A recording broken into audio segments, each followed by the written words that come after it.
All right, let's jump right in. We're about to explore a very sneaky lie your brain absolutely loves to believe. But before we get into the why, I want to put it to the test, right here, right now. Okay, question one. The capital of Australia is Sydney. True or false? Don't think about it too much. Just what does your gut say? Lock in that answer. All right, how about this one? How many hearts does an octopus have? A little more random, I know, just take your best guess. We'll circle back to this. Okay, moment of truth. That first question about Australia's capital, the answer is false. Now, if you got it right, fantastic. But here's what I'm willing to bet. Even if you knew the correct answer, for a split second, that statement it felt kind of true, didn't it? Yep, the capital is actually Canberra. And just so you know, an octopus has 3 hearts.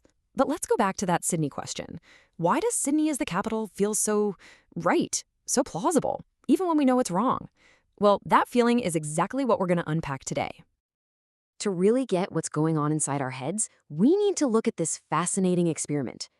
It shows just how easily our brains can be tricked by something as simple as repetition. It was a really clever setup, and it happened in 3 phases. First, people were given a list of 50 statements and were asked to rate how interesting they were. That's it. Not whether they were true, just, is this interesting? Then, for the next 4 weeks, they were shown that same list over and over again. And finally, in the last phase, they were asked a totally new question. How truthful are these statements? But here's the twist. Sprinkled into that list were statements that were just blatantly false, kind of like the one I gave you about Sydney.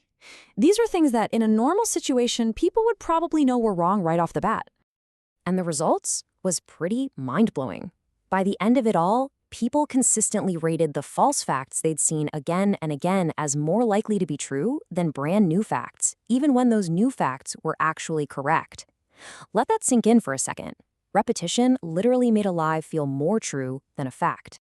So what is this weird glitch in our mental software? Why does just hearing something a few times make us start to believe it? Well, it all comes down to a mental shortcut your brain is absolutely in love with. Psychologists have a name for this, of course. They call it the Illusory Truth Effect. And it's exactly what it sounds like. It's our brain's tendency to mistake familiarity for accuracy. If we've heard it before, we're much more likely to think it's true. And the secret ingredient here isn't logic. It's not about us carefully weighing the evidence. It's about something called cognitive fluency, which is just a fancy way of saying how easy it is for your brain to process something. Think of it like this. Your brain has 2 ways to make a decision. There's the hard way, using logic, doing the research, really analyzing the information. That takes a lot of energy. And then there's the shortcut. If a piece of information feels easy and familiar to process, if it has high fluency, our brain's lazy default is to go, oh yeah, I've seen that before, it must be true. It's literally mistaking the feeling of easy for the feeling of true. Now, this isn't just a quirky brain fact for a dinner party.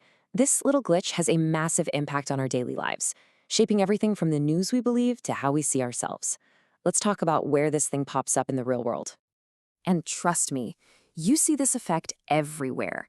It's the engine that drives misinformation. A lie gets repeated so often online that it starts to feel like common sense.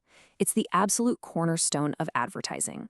And maybe the most important one, it's how we build the stories we tell ourselves about ourselves. I mean, think about any advertising jingle you just can't get out of your head. The goal isn't always to present a logical argument for why their product is the best. A lot of the time, the goal is just to make their brand name so incredibly familiar, so fluent in your mind, that when you're standing in the aisle at the store, picking it just feels like the right choice. It's become a familiar little truth. But this effect gets really powerful when the person repeating the lie is you. Have you ever heard someone say, or maybe you've said it yourself, I'm just bad at math, or I'm not a public speaker? When you repeat a negative story about yourself over and over, you are literally training your brain to believe it's true. That story becomes fluent, it becomes familiar, and eventually it feels like an undeniable fact, whether it's actually based in reality or not. Okay, so knowing that our brains are wired this way, how do we fight back? How do we protect ourselves from this glitch? It actually starts with a single, really powerful realization. Here's the most important thing to take away from all of this. Ready? Familiarity does not equal fact. Just because a statement, an idea, or a story feels comfortable and easy to believe, that does not make it true. We have to learn to put a little space between that feeling of familiarity and the act of accepting something as fact. So I'll leave you with a question to chew on. What familiar story, Maybe it's about the world, about other people, or even about yourself. Have you accepted as truth? Maybe just because you've heard it 1,000 times.